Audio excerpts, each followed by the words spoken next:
Under Philippine law and constitutional doctrine, dual citizenship is prohibited for public officials. Tama naman yun.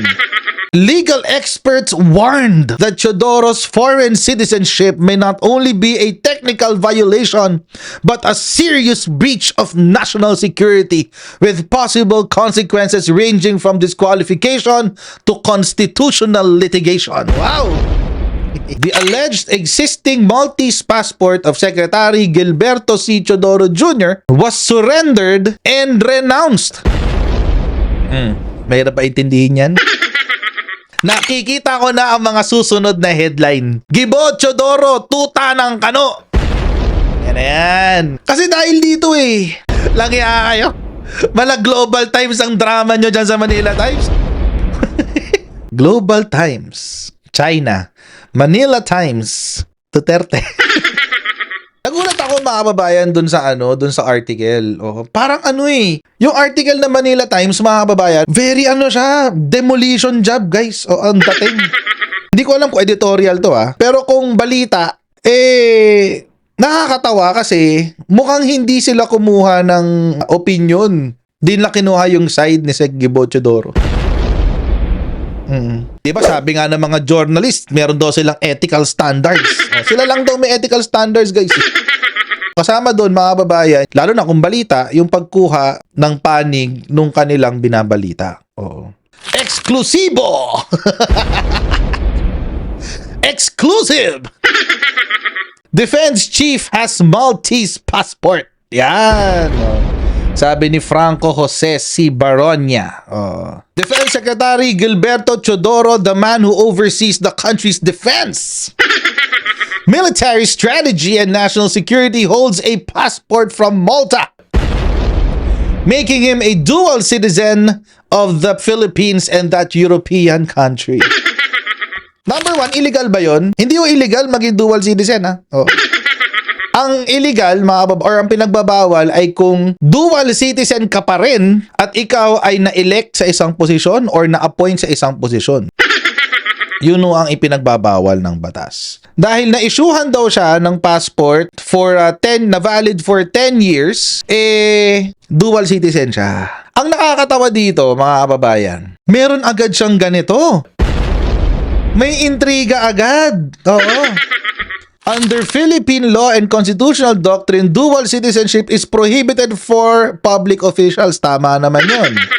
Legal experts warned that Teodoro's foreign citizenship may not only be a technical violation, but a serious breach of national security with possible consequences ranging from disqualification to constitutional litigation. Wow!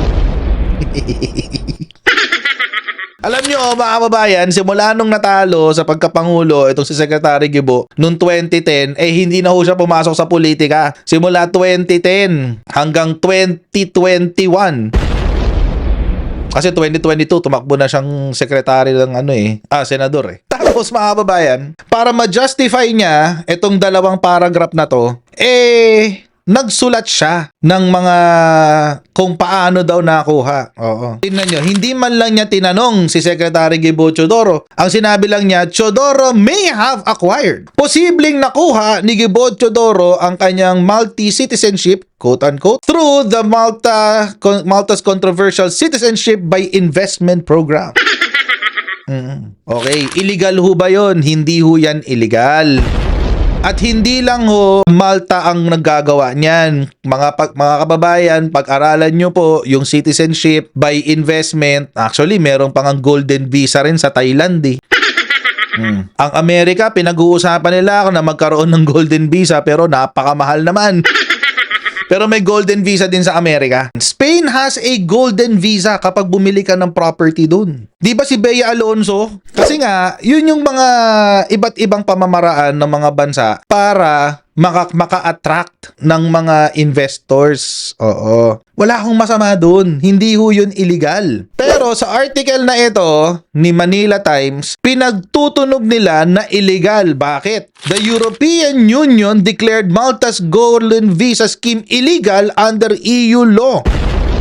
stating it amounts to rendering the acquisition of nationality a mere commercial transaction. Yan. Mga kababayan, this is a 2024 decision. Take note ha, kung nabigyan man ng Maltese citizenship si Secretary Gibo Teodoro through the investment program noong 2016, illegal ho ba yun? Sa Pilipinas nga, meron ngang sa constitution natin, pinoproteksyonan tayo sa ex post facto law. Kung ang bagay na hindi illegal noon ay ginawang illegal ngayon, yung mga gumawa nung bagay na yon noon ay hindi mo pwedeng habulin. Ang pwede mo lang habulin ay yung mga moving forward. Oo. For example, halimbawa, ngayon ang jaywalking ay hindi krimen. Tapos, ngayon, naging krimen ang jaywalking. Pinirmahan ni PBBM. Sabi ni PBBM, from here on out, anti-jaywalking law. Penalty is prison mayor. Ang haba, di ba? Ibig bang sabihin lahat ng mga nag-jaywalk from time immemorial hanggang 2025 ay hahabulin mo din? Hindi. Hindi ibig sabihin lahat tayo ikukulong. Lahat naman tayo at one point in our lives nag-jaywalking. Di ba? Mapupuno mga kulungan, guys. Mapupuno ang dockets ng korte. Di ba? So hindi rin mag-a-apply yun. Pero dito sa article na to ng Manila Times, pinapalabas niya na red flag. Oo, the implications for the Philippines are no less serious. By potentially participating in a scheme condemned by Europe's highest, Teodoro may have exposed himself to perceptions of compromised loyalty or worse, susceptibility to foreign influence. Ayan na. Eto na mga kababayan. Nakikita ko na ang mga susunod na headline. Gibo Teodoro, tuta ng kano. Yan na yan. Oo. Kasi dahil dito meron pa silang diplomatic analyst who asked not to be identified. Hulaan ko to. Napakahabang demolition job to. Dual allegiance, blah, blah, blah, blah, blah, blah. Security risks. Yan, may ganun pa sila, guys. This goes beyond paperwork. O, sabi. Some experts argued. Sino yung experts? A retired intelligence officer who requested anonymity. Langya kayo. Mala Global Times ang drama nyo dyan sa Manila Times. Di ba si Global Times, sa mga hindi po nakakaalam, si Global Times po, mga kababayan, yan ang state-owned newspaper ng China. Global Times, China. Manila Times, Duterte. Hindi ko na alam, mga kababayan. Nahihirapan na ako. Grabe sila.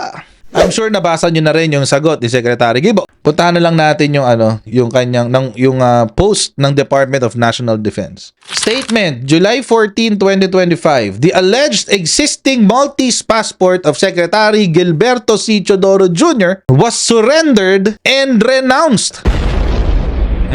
Mahirap pa intindihin yan.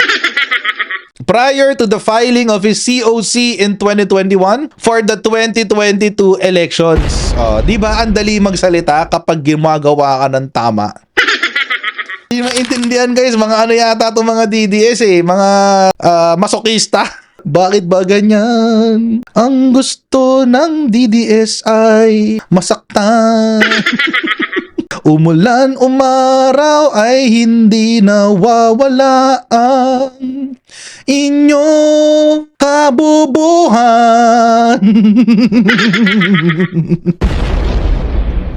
Alam na pala ni Sec Gibo na gagamitin sa kanya yan. Pero mga babayan, yung timing kasi. Bakit kaya? Kung bakit all of a sudden biglang merong birada labang kay Sec Gibo. Unang-una mga kababayan, si Sec Gibo kasi is very, very anti-China.